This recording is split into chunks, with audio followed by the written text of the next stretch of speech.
Bonjour à toutes et à tous. Je vous propose une lecture de mon oracle.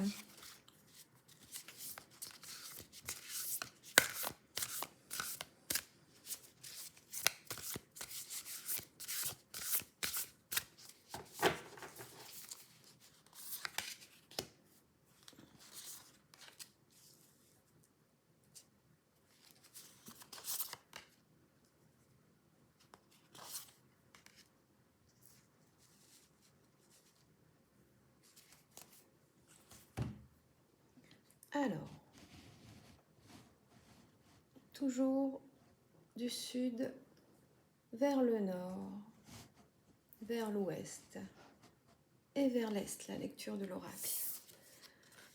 Nous avons l'aigle. Nous avons le monde d'en haut. Une très jolie carte. La croix andine et la flèche. Alors l'aigle. L'aigle, comme vous le savez, c'est un rapace qui a une vue panoramique, mais qui est aussi tout à fait capable de zoomer, j'allais dire, sur les petits détails, les plus infimes détails. D'accord. Il y a, pour un aigle, il n'y a pas d'obstacle, il n'y a que des occasions. C'est à ça que vous devez vous fier dans la vie, les obstacles qu'on a tort d'appeler des échecs. Ce sont des occasions de grandir. Comme l'aigle, ce sont des occasions de prendre du recul pour cette fameuse vue panoramique sur votre vie. Hein, il ne faut pas être prisonnier de sa routine quotidienne sans savoir où aller ou que faire dans l'avenir. Il ne faut pas perdre la motivation. L'aigle vous invite à prendre une profonde inspiration et à déployer vos ailes. À vous demander quand la dernière fois vous les avez déployé vos ailes. Il vous rappelle, l'aigle, que votre esprit est fait pour planer dans le ciel, pas rester au ras du sol tel un coq, tel un poulet, mais bien prendre du recul, prendre votre envol, tel un aigle qui a déployé ses ailes. Il faut laisser votre vision de l'ensemble et de ses parties devenir une vision laser, déterminer vos priorités dans la vie. Qu'êtes-vous venu faire dans cette vie? Êtes-vous venu pour devenir une bonne personne, une meilleure personne, pour soulager votre cœur, pour réaliser votre moi profond? Quelle est votre mission divine sur cette terre? Il n'y a plus d'excuses avec l'aigle. Il vous invite évidemment, tout comme lui, à prendre votre envol. Et tout comme lui, avoir une vie donc panoramique de votre vie. Et envolez-vous. C'est vraiment son message. Envolez-vous. Ne restez pas un petit poulet. Alors, ensuite, on passe au monde d'en haut. Alors, le monde d'en haut, nous sommes dans le monde d'en bas, n'est-ce pas?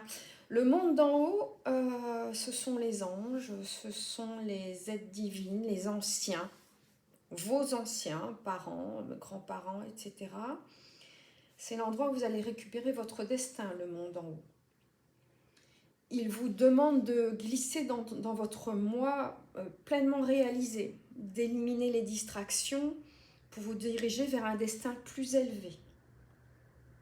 De ne pas succomber à la tentation de créer une vision approximative, une version approximative de vous, plus ou moins améliorée.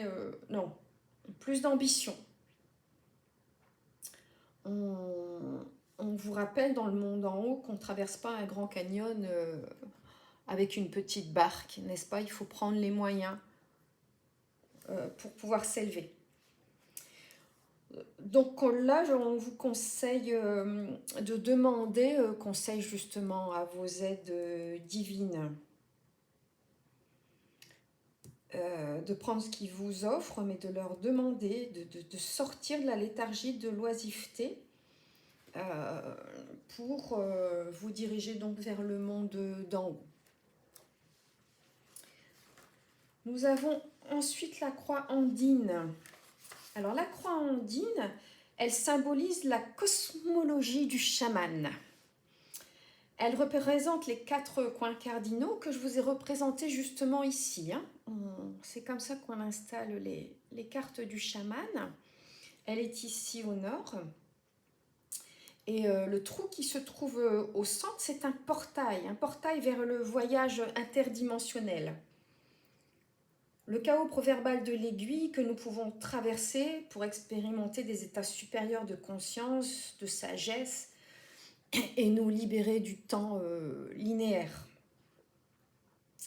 Elle annonce le début d'un grand voyage, la carte andine. Il est temps d'élever votre regard du quotidien terre à terre vers ce qui, jusqu'à aujourd'hui, vous a semblé hors de portée. Allez, on reste toujours un peu dans ce même état d'esprit, ce même conseil, ce même message, s'élever. Donc le temps a passé, des occasions se sont envolées, et c'est le moment de vous préparer, de vous y mettre. Une fois que les conditions évidemment sont propices, c'est le moment. Il va falloir des efforts, ça ne va pas se faire tout seul, mais il faut y aller. Attendre ne sert à rien. On a ici le symbole de la flèche. C'est un symbole qui vous rappelle que quand vous êtes aligné sur votre cœur et votre âme, ben vous êtes sur la bonne voie. Tout simplement. Vous atteindrez bientôt votre objectif. Ça va venir. Il faut être fidèle à votre mission, il faut dénouer les liens, il faut vous libérer de l'esclavage, de l'ambition. L'ambition débridée, j'entends. Il faut un petit peu d'ambition dans la vie, mais ça ne doit pas être votre seul but, l'ambition, votre seul mode de fonctionnement. Il faut vous en libérer quand il est débridé. Donc c'est un moment de contact là au cours duquel votre intention rencontre le monde matériel. La flèche, elle symbolise la nécessité de libérer votre créativité. Lâchez-vous. Pour faire court, quand elle siffle dans les airs, cette flèche, elle vous invite à demeurer attentif. Elle signifie que vous êtes sur le point de faire votre marque dans certains aspects de votre vie. Elle illumine le moment de contact au cours duquel vous savez que vos désirs, vos intentions ont voyagé dans le vent et ont atterri à l'endroit parfait pour votre plan, pour votre plus grand bien. Votre travail consiste à être détendu, concentré, en gardant un œil sur le résultat. On revient à l'aigle, tout en espérant qu'il aboutisse comme il est censé le faire. Il ne faut pas vous soucier du comment, de la forme exacte du fonctionnement. C'est le moment d'interférer avec la matière que la flèche vole. Elle atteindra sa cible. Et vous atteindrez votre cible et vous aurez quelque chose ensuite à fêter, à célébrer. Donc il faut persévérer dans cette voie, celle que vous suivez actuellement. Vous pourriez agir contre vos propres intérêts. N'oubliez pas votre véritable objectif. Comme je vous disais tout à l'heure, ce n'est pas forcément l'ambition, l'objectif. Et peut-être que vous n'avez pas souhaité qu'elle atterrisse au bon endroit, cette flèche. Il faut y réfléchir. Quelle est vraiment votre destinée? Où voulez-vous aller? Quel chemin voulez-vous lui tracer? Quel chemin voulez-vous tracer à votre existence? Il est temps de vous demander si ce que vous désirez, ça mérite vraiment toute l'énergie que vous y mettez.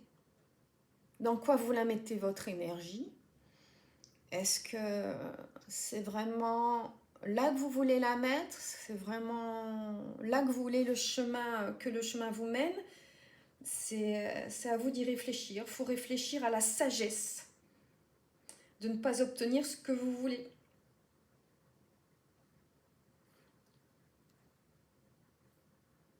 Voilà, il faut faire la paix avec ses voix. C'est ce que vous dit cette flèche.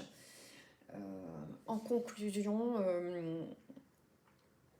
il faudrait peut-être consacrer plus d'énergie à vous élever vers le monde d'en haut, consacrer plus d'énergie à ouvrir grand les yeux comme l'aigle, sans oublier le détail, mais ayez une vie d'ensemble de votre intérieur, de votre moi, de ce que vous êtes dans la vie.